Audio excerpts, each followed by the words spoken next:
explain this without sounding weird. Well, listen, I'm weird, so you might as well know that up front, so it's all going to sound weird. Basically, okay. And I've got some fellow weirders here, too. Anyway, so you try to, like, extend your presence so you're in the whole room. And so, like, yeah, now it's beginning. So the room begins to come to you. And the room begins to shrink. You feel the room shrink. I'm telling you, it's going to get worse than this, too, as the day goes on. But anyway, it's a pleasure to be here. It really is. It's my first time in Alaska.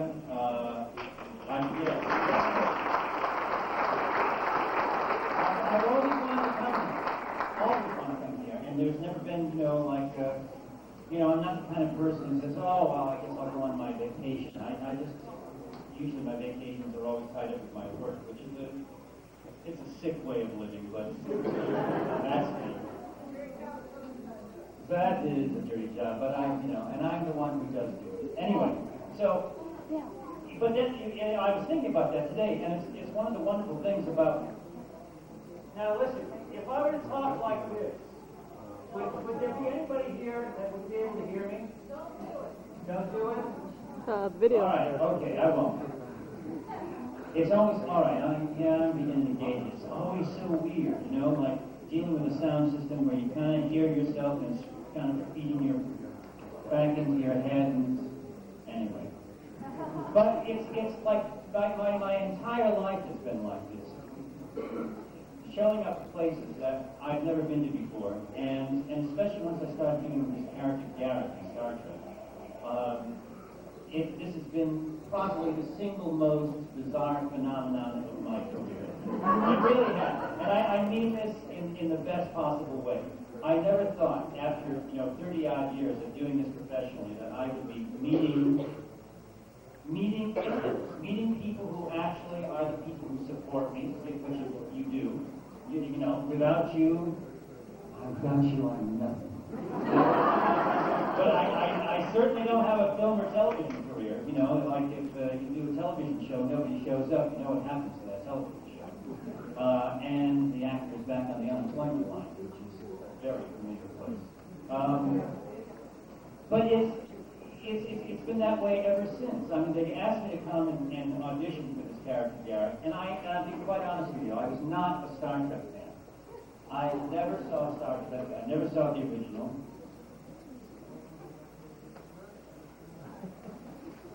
The light.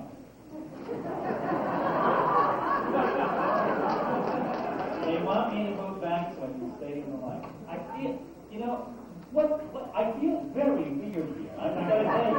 I feel like, I feel like the Garrett action doll, okay?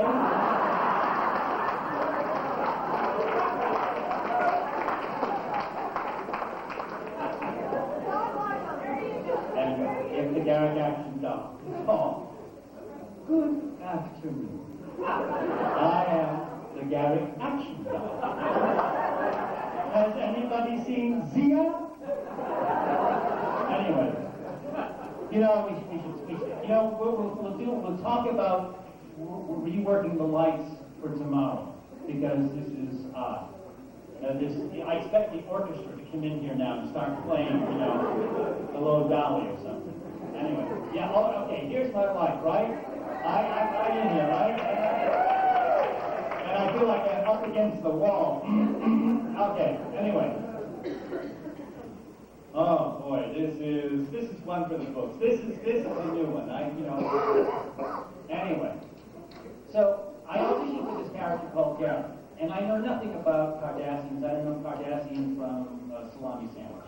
I don't know anything about these people. I asked my friends who are Star Trek people. I say, what's a Cardassian? And they start explaining it to me, and I have no idea what they're talking about. No idea at all.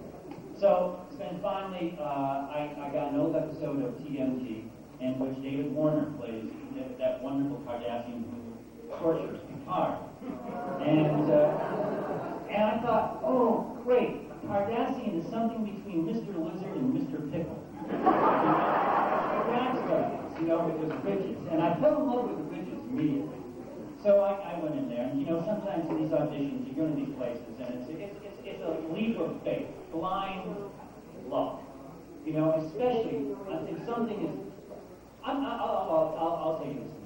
Anyway, so you walk into this, and I just happened to hit it. I got a beat on the character. I took it,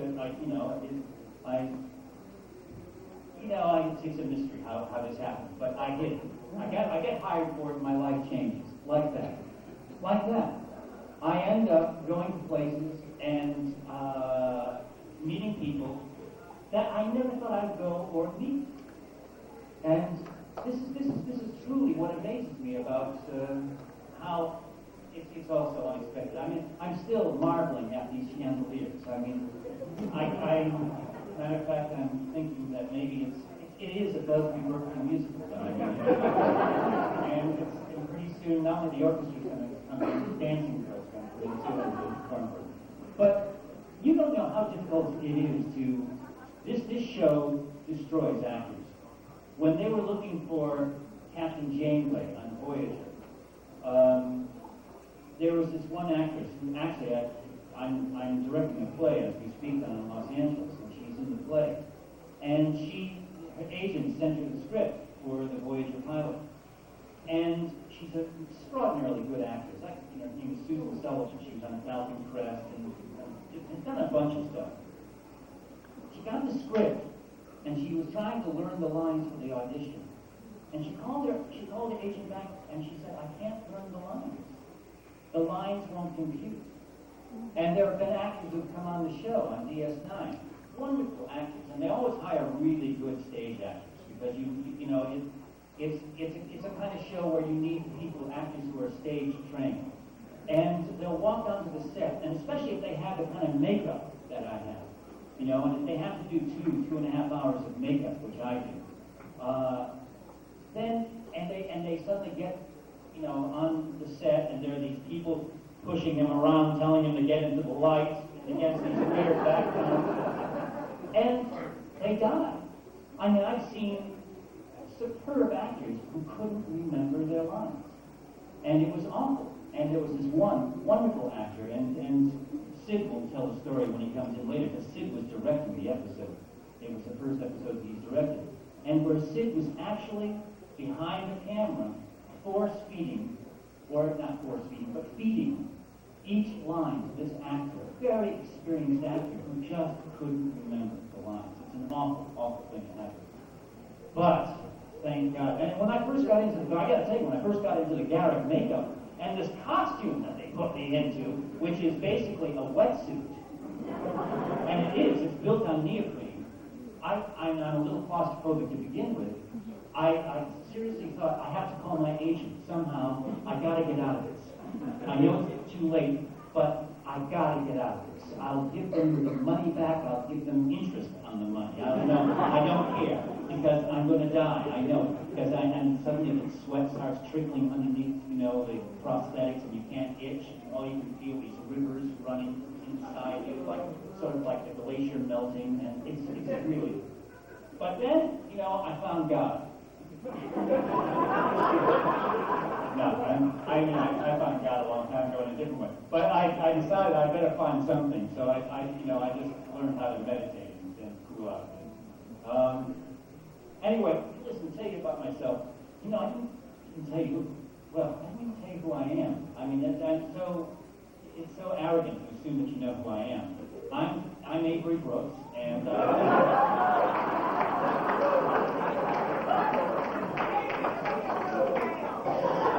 what do you expect? I'm in Alaska. When's the last time you people have seen the sun here? Anyway, no.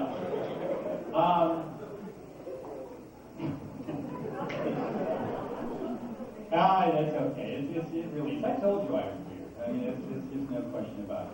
I love acting. That's the thing I know the most. And that's the thing I like to talk about the most. I'm an acting junkie. Some people, we all have our obsessions. That's always been my passion. That's the thing I know the most about. So when you ask questions, and anytime you want to ask questions, just go right ahead. Just raise your hand. I mean, I'm not giving a lecture about brain surgery, so you're not going to upset me. But when you ask me, I'm going to call you in 1 second. But when you ask questions, don't ask me about brain surgery, okay? I'm an actor. And don't ask me about the world's problems because I know it's hopeless. I can't. There's nothing I can do about it. I'm an actor. Good. Yes. Are you going to go on Voyager as Kardashian? Am I going to go on Voyager as a Kardashian? And, I tried to get a role. There was a role of a mad scientist on Voyager that I really wanted to play. He was great. He was out of his mind. It's a typical Andy Robinson kind of role. And for any of those of you who've seen me in things like Dirty Harry and or the list is endless of disturbed, deeply disturbed people I play. I don't know why they keep throwing them my way, but they must know something I don't. I'm just an average, ordinary, very confused, weird person. I'm no different from any of you, I'm sure. But I would like to go on Voyager, but they wouldn't let me do that role because they think, well, you're playing Garrick on Deep Space Nine, and that would confuse people. But, and it's true. It's true. That's how little these people think of your intelligence. So keep those cards and letters coming in. Tell them just really that they're the idiots, not you. Really, it's very important. Yes, sir. On the episode that we last saw last week, where Kardashians had invaded Washington, The Dominion. in that section, you say you're claustrophobic, but in that section where all of a being camped up in that little section, that must have been... It was hell. It was hell. For those of you who didn't see that episode, he's referring to that episode, that two-part episode in which Garrick and Worf get taken prisoner in the Dominion prison camp, and then to get out, Garrick has to go into this very narrow crawl space to work the Egypts and the Goops and the Ravagets and so forth, and save them. And not only was that a very narrow space, and not only do I have the problems that I have with the makeup and the costume, but I had the flu. So, and then I was working with a director who's really a good friend of mine, Les Landau, who decided that I was doing such a great job with that one monologue that he wanted to shoot at 20 different angles. So finally I went to him, I said, Les, have I pissed you off in some way? Is that why you want to kill me? And he did later, a week later, he apologized because he realized that he was being a little extreme. But it was extraordinary. It isn't, for the people that play the aliens, like Armin Shimmerman, Renee Auberge-Noir, and Michael Dorn, myself, it really is, it's hard work. It's amazingly hard, and especially we work long hours. We will work, on the average, we'll work 14-hour days. And sometimes it'll be as much as 16, 17, 18 hours. And especially when you have to come in 2 or 3 hours before everybody else to put the makeup on. It's awful. It's really awful. At the end of the day, you just want to scream. We were doing this episode of Our Man Bashir. Remember that episode? The James Bond episode? It's a great episode. It really is. And it's a lot of fun to watch. But there was another director who was shooting it who decided that he wanted it, I guess, to put in the time capsule. He wanted this episode to be so extraordinary that history would never forget him as a director. So he decided to shoot it like, a $20 million movie. And so we were averaging 17, 18-hour days. I made a fortune on overtime. Because I'm a union member, and they have to pay us overtime. I made a fortune on overtime. But I at one point, I gladly would have given it all away if they could have, he could have been reasonable. And when I asked him about it, he sort of had a blank look on his face. And then finally, Armin and I decided, what we should do with all these suckers is put them in our makeup for about 10 hours and see what happens to them. You'd see these directors and producers gasping on the floor, giving away their firstborn, their mansions in Beverly Hills, their Mercedes-Benz. You can believe that, pal. There was a lady down here, and then I'll come back to you, sir. It's not a lady, it's Terry. Yeah, that's right. Don't you forget it. That's right. Two questions. One is, are you going to do any more episodes of Space Nine this year? All right, let me answer that first. Yes, there's a great, I'm going to be on the 24th and the 26th episodes. That's the second, well, the 26th is the last one. The 24th episode is going to be a great Garrick episode, which I'm really happy about. It's going to be Garrick, I don't know, eats some weird psychedelic mushroom or something. And I'm not kidding. He's going to be out there. Something alters his consciousness, and he goes hunting O'Brien to kill him. So so you're going to see Garrick as the really bad guy. The really bad guy. And they're going to be so ticked off at me for telling you this, but I don't care. Anyway, so yes. And part two of your question. I don't your other question, not part two.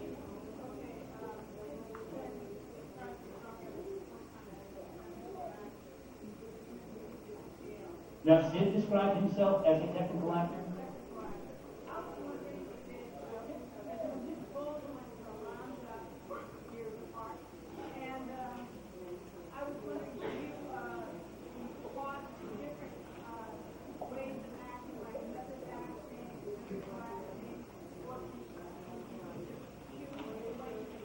All right, I guess this is a good question. This is a very good question. The question basically is, Sid and I, by the way, went to the same drama school in London.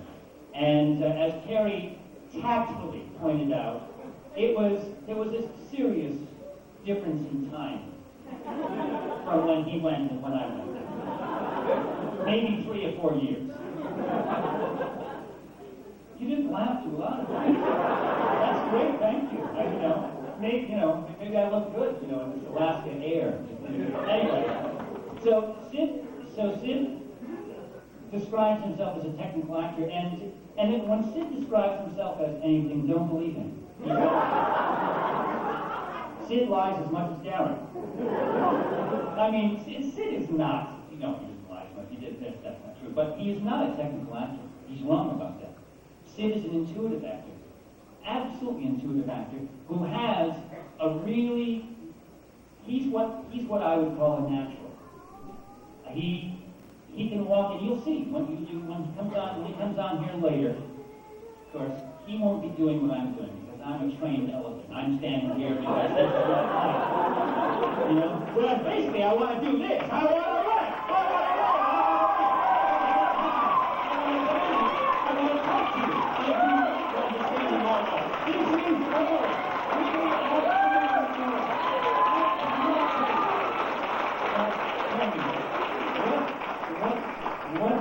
What was the reason that you decided you became a Star Trek fan? I'm just curious. What is your name? Debbie. You like science fiction? Okay. Right. And you've never been on the Sally Jesse Rockville show? This is good. Anyway. Now, Sid is not alive, but he's an intuitive, natural actor, and you'll see when he gets on the stage, his bodily movement, it's not technical, it's who he is. He's one of the most graceful people on earth. He really knows what he's doing. We went to the same school. Basically, at this school, there was one, yes sir, and why are you here? Because you wanted to meet me? Oh, God. You're a psychiatrist, Bill Skid. I'm fearful of that. But anyway, we went to the same school, and at this school, basically, it's an English academy for acting, in which they teach you a classical method that they've been working on for a long time. And so basically, it's a kind of method so that you can do any kind of method that you want. And when I came back to America, after studying there, I then went to study, doing like class, doing our method kind of stuff, and working on other ways. But basically, acting is who you are. It's like your fingerprint. That's the kind of actor you are. You do have to learn some rules. You do have to learn some technique. You've got to learn how to stand in front of people without, bumping into the furniture, and slobbering. Tell me, do you slobber when you talk to people? Okay, good. Perhaps you could be an actor. I mean, listen, the standards are lowering. I mean, No. Anyway, here I am, back in the light, because I'm a good guy. I'm a good soldier. But it is really like your fingerprints. And that's what's really quite wonderful about actors, is that bad acting, you see, is like when somebody is trying to be something that they're not. Good acting is when you are who you are. And you are using the resources that you have. You're using the experiences that you have. You're using your emotional life, the things that have happened to you in your life. If you're trying to deny them because, well, but I want to be like Tom Cruise, So, and you go around imitate Tom Cruise, or I want to be like Meryl Streep.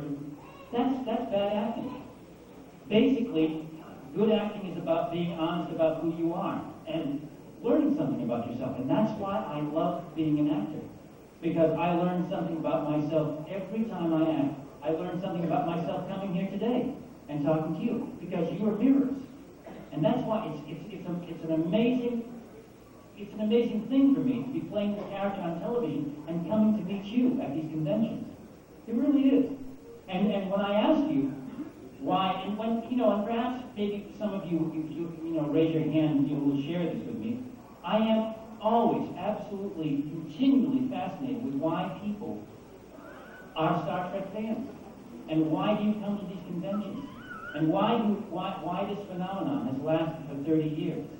It's extraordinary to me. I mean, it's really unique. Excuse me? Well, that's what she says, because we're like you. We're weird. We're not accepted anyplace else. I can believe that. Absolutely think that. That's why I'm so comfortable here. Yeah. No question about it. Is there anybody back there who'd like to ask a question that, yeah, way in the back? Have you ever dreamed using Sandy Meister's method? No, I haven't. But Sandy Meister's method, basically, is really common sense. And so what happens if you have one method, Sandy Meister method, or if you have Stella Adler, or you have the Acting Studio, or if you have the Classical Academy English training that I was talking about earlier? Basically, it's all part and parcel of the same thing. It's like one is the arm, the other is the head, the other is the leg, the other is the... And so it's all, because it's all just one part of the puzzle. And all together, put them all together, and it's kind of the whole. It's the whole thing. There's no right way. It's like anything else. There is no right way. It's like either you know yourself and you're willing to dig in and be honest with yourself and to learn a few lessons, or you're not. And that's the difference between good and bad acting. It really is. I know I'm simplifying it, but that's basically what I believe it to be. Yes, over there. You take your pick. Either one of you choose out. All right. Well, we're going to have a fight. Yeah. Go ahead. Are you going to be a regular now? No, I would never be a regular. And I'll tell you why I'll never be a regular. As much as I'd like to be and to make that money, is that you can't, if you make Garrick a regular, you take Garrick's mystery away. And Garrick really can, I don't want Garrick showing up there for what we call the residual scene. The residual scene is when one of the regulars is not being used for one of the shows, they write a scene for that regular, so that regular can appear on camera and sort of wink and say hi, so then that regular will then get residuals when that show is shown in the future. And as much as I'd like to collect those residuals, I don't want Garrick, I would never want Garrick to end up being, coming into the scene saying hi. And so, so he decided that it's just like Uncle Joe. He comes into the room, says hi, and then stumbles back up. Anyway, yes, it's the other part of the wrestling match over there. Yes, what? I didn't say that. Am I going to fall in love with anybody? I think it's already pretty established. It's like, I don't know if they're going to have them between the sheets like in some soap opera or something. That's a pretty frightening thought, I got to tell you. That scares me. But obviously it has been set up where there's the guy's a very lonely guy. You know, this is the interesting thing about Garrett. Dig it. Now dig this. Garrett, it's like, I use this analogy a lot, but it's fascinating to me. It's like there was this guy who was a member of the Nazi Party during World War II. And he decides, after World War II, to move to Israel to live. And that's what it's like for Garrett to be living on Deep Space Nine. You know, he wasn't a member of the occupation force, but check this out. He was a member of this very brutal secret service, the Obsidian Order. And they were not, you know, choir boys. They did some really bad things. And to anybody that they had to do it to. So he goes there and he lives among the enemy. He's hated. And every time I do a show there, I have to remind the people who are playing Bajorans, don't ever feel comfortable when I'm around. You know, when I was directing, you know, the show, it's like if there was a Cardassian in the scene, and with Bajorans, I had to remind the Bajorans that this is still the enemy. You still hate these people. So don't get comfy and get cozy here. So this is a guy who's very lonely. And if you ever saw that episode, The Wire, which is my favorite episode, remember when it's basically, thank you, it's like I love that episode. And I love it because in the best tradition of Star Trek, it's about drug addiction, isn't it? And it's about how you get away from it, how you withdraw, how you cure yourself, which you never can cure yourself from drug addiction, because it's a disease, so you'll always have that disease. But how you learn to live with it. And in that scene, remember, he's talking about how he hates living there. The gravity is too heavy, it's just pulling him down, and that the looks that he gets from all the people there, because the people hate him there. So, there's this half-breed, Ziyao, who's an outcast herself. She's got that lunatic, psychopathic father. Eat that, Marco, I know. Mark and I love Mark. I love working with him, and we are really happy about this Ziyao thing because it's going to continue getting worse. I mean, that scene when he's got me over the thing, he's going to throw me down to the Dabo girls' table, and I love that. Yes, back there. I can't tell. It's a woman, right? Yes. You. Do I like traveling from one place to another? Talking to people is my favorite thing. I love traveling. I really do. And yeah, yes. The answer is yes. All right, yes, young man. Do you do your own photography? No, I don't. There was a time when I did. In the Dirty Harry movie, for instance, I did my own stunts. And because I was considerably younger and considerably more in shape, but we won't talk about that. Okay, yes. How do you as an actor get into your role of character Garrett before going on the set? Good question. How do I get into the role of Garrett before I go on set? I start lying a lot.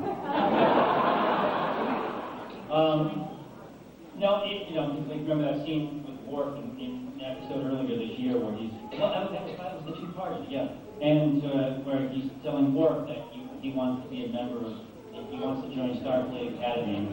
And with Worf, please sponsor him because he wants to change his ways and he knows that he'll be different and that he could do it. And so Worf suddenly starts thinking, well, maybe this guy is like, and Carrick is really stupid in a sense because I wouldn't mess with Worf. I personally, Robinson wouldn't go up to a guy as big as Dorn is and say, and lie to him and then tell him, like I just lied to you and I've been very good at it and you did for it, you sucker. But basically, and he says the reason he does it is that he has to practice. To be good at anything, which is in Garrett's right, to be good at anything, you have to practice. So if you want to be a good liar, you have to practice for that. Garrett obviously does a lot of good practice. How many of you here believe Garrett when he talks? You got a bridge I want to say to you. As a matter of fact, I've got a gold mine I'd like to say to you, and I've got a a group of sled dogs back here, where you'll win the Iditarod next year. And that's it. The way I prepare for Garrick, Garrick is very different than I am. And physically, basically, the way I got into Garrick originally was there is a style of drama called restoration. It's a 17th century English drama, and in which you wear heavy costumes and you wear wigs, and it's very stylized. And you really, in order to do this, you have to be strong, because you have to wear these incredibly heavy capes that they actually have these sort of like steel liners in them to give them shape and so forth. And you have to move about and whip them around, and you have to and because of, it's almost like dancing. And it was my experience with restoration drama and doing classical theater that got me into Garrick, because of the way Garrick is. Garrick is very proper. Garrick is like his posture is absolutely perfect. And the other image I had from besides Mr. Pickle was the guy would have been a great 19th century diplomat. He could have been in the court of Count Metternich in Austria. It's like he just is absolutely knows. He's been around the barn. He knows the forms. He knows the graces. He knows how to lie to people in an elegant way,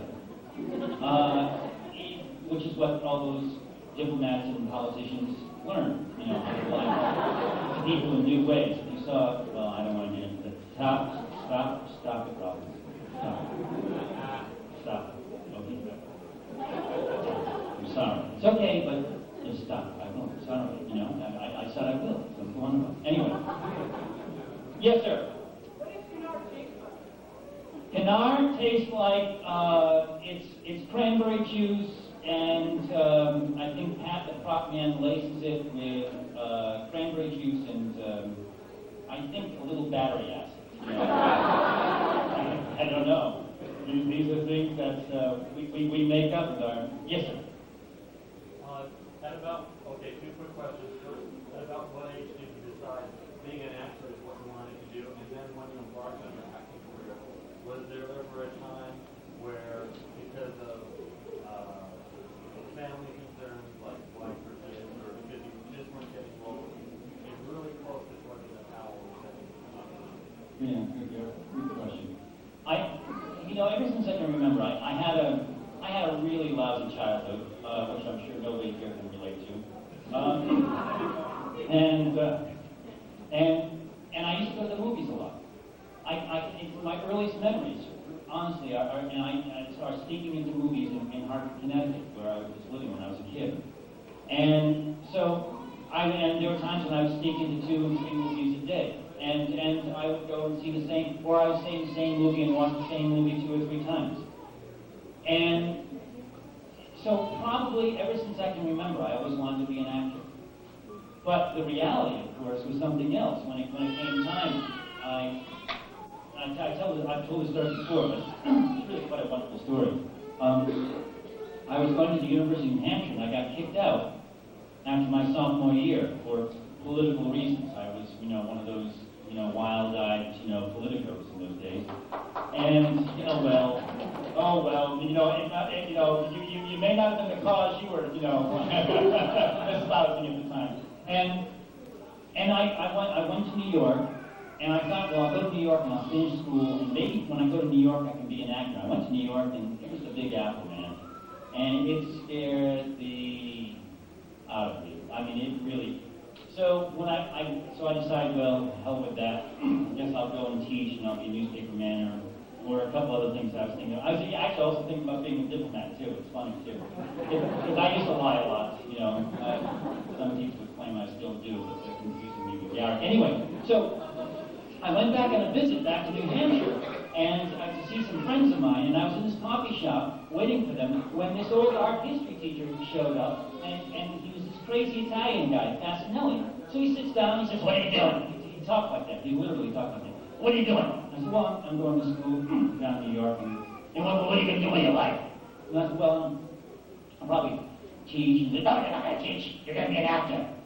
And I said, well, you're going to be an actor. You're an actor. You're going to act. Act. That's what you do. Actors act. That's what you're going to do. You're going to be an actor. You're going to act. Yeah. Well, great. Yeah, easier said than done. How do I do it? He said, you apply for a Fulbright scholarship. And I said, oh, okay. He told me to apply for a Fulbright scholarship like, I was like applying for my driver's license or something. That I would go there and I'd apply for it and I would get it. I wish the rest of my life I had been as naive as I was then, because I probably would have gotten so many things in my life that I wanted and I didn't get because something in my mind told me, well, you can't do that because it's too hard. I didn't know that a Fulbright scholarship was a truly competitive thing to get. I didn't know. I was ignorant. I filled out the forms. I did the thing. I thought, well, I do that. I get it. And it wasn't until later. And then, God works in mysterious ways, because even at the audition, I didn't know there were a lot of people, because the day of my audition was the day of one of the biggest blizzards in New York City. So they shut down everything, all the traffic, including the subways, because, for some reason, I think everything was frozen and so forth. So I had to walk, about 60 or 80 blocks to this place where I was doing an audition, and I was like maybe 2 or 3 people who showed up for the audition. So I still didn't know that there were like about 1,500 people who were applying for the same scholarship. And I got it. Which was, and when I later found out, it scared me. And I thought, well, I'm glad I didn't know it, as I say, because I probably wouldn't have done it. Anyway, but since then, to answer the second part of your question, is that it's not a walk in the woods. I love doing it. I wouldn't do anything else. But I've been out of work much more than I've been in work. It's not even close. And I've been broke more times and been down so long that it really truly looked like up to me a lot of my life.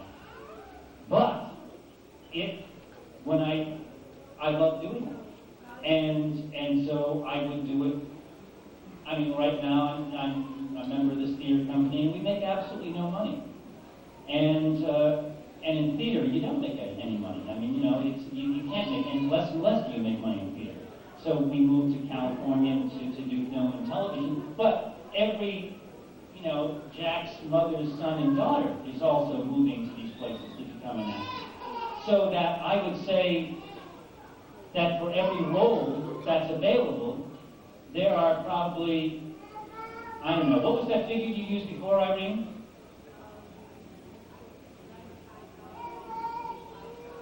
Well, not even 95,000 members of the Screen Actors Guild. There's probably about 80,000 members of the Screen Actors Guild, and maybe about 5% of them make a living. And that's just the way it is. So there are lots of times when I wanted to throw in the towel. There's no question about it. But what was I going to do? Was I going to do something that would have given me a living that I didn't like? That was always the question I had to ask. And I really, and there are times when I did. There were times when I did pack it in. There was one time in the early 80s when, that was my wife Irene, by the way, our 27th anniversary is tomorrow. The love of my life. And she's holding some man on the side there, and I don't know what's going on. Anyway, and we moved out of Los Angeles, and I quit the business, and we moved up to this little mountain community, and we lived there for 4 years. And I tried doing other things. I tried being a carpenter, and I was a terrible carpenter. I couldn't support a slug, and taught. And the teaching was great. The teaching kept me going for a while, but I always wanted to come back into it, to do it. And I taught theater. I taught children, basically, I ran a children's theater and an art school where we were living. And that was wonderful. But the more I worked with these kids and teaching these kids about acting and about theater, and the more successful that they were, the more I began to envy them. I thought, no, I want to do that. I want to play the princess, in the fairy tale, You know what I mean. And so forth. So it's interesting.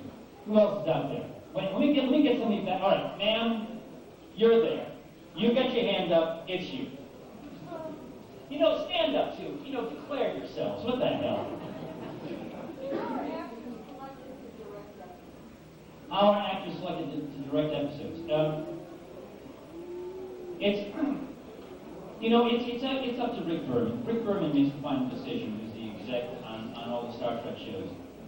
Basically, I think that if you're a regular and he wants to keep you happy, this is not to demean, the guys who are regulars and who are directing. Jonathan Frakes did a hell of a job on that movie. It's amazing. But and all the guys that are directing, Avery and Renee and LeVar, I've worked with them all, and I love them. I love working with them. And I know Sid is going to make a great director. He's really going to be a superb director for a lot of reasons, one of the reasons I'll tell you in a little bit. But the truth is that if you're a regular and the powers that be, I love that expression, the powers that be, there's only one power that be. The rest of these guys are, borrowing time. They're renting space. Anyway, so the people who produce these shows want to keep these people happy, so you can negotiate and say, I'm not going to come back next season unless you let me direct. Now, for me, it's different. I don't have a contract with these people. I'm not a regular. I'm what they call a freelance actor. But I got lucky a couple of years ago. I direct theater, and I directed 2 shows last year. Actually, last year, the year before, and they won all kinds of awards. And so on the day, so they had the award show, which was the Los Angeles Grand Prix Award show, and I won 2 directing awards. And I called Rick Berman the morning that it was reported in the Los Angeles Times, praying that he'd read the paper with his morning coffee, and he had. And I asked him if I could direct a show, and he said yes. So that's how I got it. It was just superb. Thanks, pal. Timing. But the truth is, actors make wonderful directors if that's what they want to do, if they have a predilection for it. Not everybody can direct. And directing these shows, man, is mind-boggling tough. It's really hard. But let me tell you why Sid, I think, is going to become a good director. Sid is, besides being one of the smartest guys I know, is that we went to the Middle East. My wife Irene, our daughter Rachel, and myself, we went to the Middle East over the holidays because we do a lot of charity work to Save the Children. And the charity work we do is mainly with you guys. And you people have, supported, are the people who are supporting these charities. Because all the pictures, for instance, that we're selling at the fan club table, all the money from those pictures goes to these charities. It usually goes to Save the Children. So, because we've been able to send a certain amount of money to Save the Children said, well, you should come and visit our programs throughout the world. So we always wanted to go to the Middle East. We always wanted to go to Jerusalem. We always wanted to go to Egypt, and so forth. So we said, well, we're going to Israel and we're going to Egypt. They said, come and visit our programs. And we went to visit their programs for about 3 weeks. And it was stunning. The work that they're doing, and the people who work with those programs are magnificent people. The people who actually get down and do the hard work, the teaching, the administrating, bringing infrastructures into these poor villages, creating educational opportunities at these girls' schools, because as you can imagine, in the Middle East, education for girls was not a priority. It was extraordinary. And I borrowed, Armin Shimmerman was kind enough to loan me his videotape camera. And so I thought, well, I'll shoot a little video film and use it for fundraising purposes within the acting community back in LA. And sometimes I'd walk into these places and I couldn't even turn on the camera because my mouth was just dropped. And also I felt that it was insulting to film some of the things that were going on. To film that kind of poverty. But I did. I filmed. I taped a bunch of stuff. And Sid, God bless him, he's bought this program, this editing program, this video editing program, on his computer. So, and because my stuff was a mess, Because, I was like the typical, amateur photographer. And I didn't know what I was looking for. So I'd have the camera over here, and then, oh my God, what's going on over there? And then, and then over there, and then that person over there, and then, so you watch it, you get a headache, you get seasick, I mean, I need to take, Valium after I saw that stuff. Anyway, so Sid has been helping me cut it together, and with his new toy, and it's been great. He's actually salvaged, so we've got about 12 or 13 minutes of a nice little film about the various programs that they're doing over there. But it's because he really is. He has a real sense of it.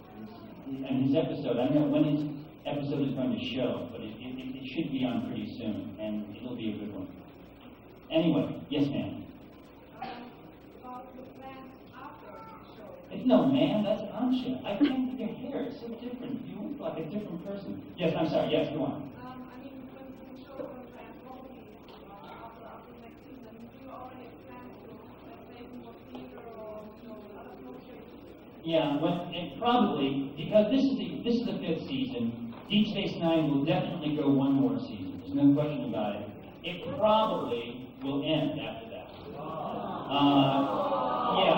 Because they have all these people on a 6-year contract. It may go a 7th season. It certainly wouldn't go any more than 7. But last year is probably, and I say probably, is the last season. So we're all actually conscious at this point thinking about, life after DS9. There's no question about it. For me, it's a little easier because I'm not a regular. So I do other things, and I've been keeping my fires, burning in various areas. Certainly the directing. I'll do a lot more directing, and hopefully, a lot more film directing. Because the 2 episodes, the episode of the DS9 episode, and the Voyager, especially the Voyager episode, because the DS9 episode that I directed, the first one, was my first film directing gig. Looking for Parmak in all the wrong places. And I like the episode. I like the episode a lot. It's like, the first thing you do, and I can see all the, oh God, I wish I'd done that. And I was amazed that when I did the Voyager, that blood fever about Pond Farm, Vulcans in heat, and Klingons, infecting Klingons, and everybody in heat. And, it was just my kind of stuff, you know what I mean? And that one was really good. Because we're in those caves and we're able to use a handheld camera, and so it's kind of funky and it's real sweaty, it's close, and it's passionate. So I like that a lot. I like that. I'm the sex and violence guy in Star Trek. Ask me anything. No, don't. Take that back. Yes. How about back there? Back there, you folks are... Okay, yes. Ma'am, I believe it is. Yes, it is ma'am. No, it's like this light, the light that they made sure that they put me in. Anyway, blinding me. Talking about all that stuff you're just talking about, how far down do those ridges go?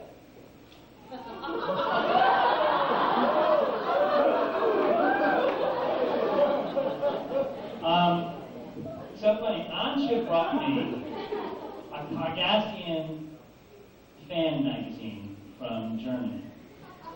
Yeah, she knows what I'm talking about. And there is a drawing of Mark Alimo naked with his back. So I'll tell you how far the ridges go in that drawing. For some reason, they go down to his butt, and that's as far as they go. But I don't know why. It's like, I don't know why. I assume that but you're talking about really in my makeup. Oh, so I was, okay. Yeah. But yes, right. That's what we got. Oh my God. And anyway, but for really, in terms of the makeup that they do, it only goes down to the shoulder, down to here. But believe me, we're covered with those ridges. When we see that nude Cardassian scene, oh, it's scary. That really does frighten me. I didn't even want to think about it. Anyway, let's moving right along. Yes, sir. Your role in Dirty Harry really brought out What did the role in Dirty Harry do for my career? It ended my film career. It did. I mean, I'm joking about it because I'm okay about it now, but at the time, it blew my mind. Because there've never been a psychopath like that before in film, especially on the big screen. And if you score on the big screen, in other words, when I do my score, if you do a role in a movie, if you do a role that people are really affected by in a movie that makes a lot of money with a leading man like Quint, that's who you are for the rest of your career. That's it. Because it's the big screen. It doesn't happen on the small screen. But on the big screen, it just gets burned in there. So, at the time, I was offered every weirdo, every crazy, every poor slob, slobbering and, cross-eyed and doing weird. That existed. And I said no, I didn't want to do this until I went broke. And then once in a while I had to do it, so forth, pay the rent and whatever. It was very difficult. It was really difficult. You were typecast. Yes.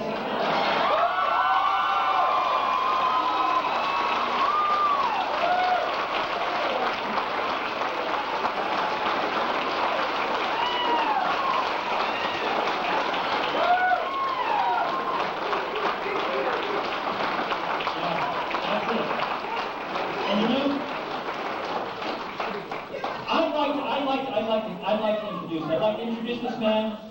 This is one of the pillars of Star Trek. It really is. No, I'm not kidding. I mean, this man has done more to advance Star Trek consciousness throughout the universe than anyone else. I'd like to give you Armin Shimmerman.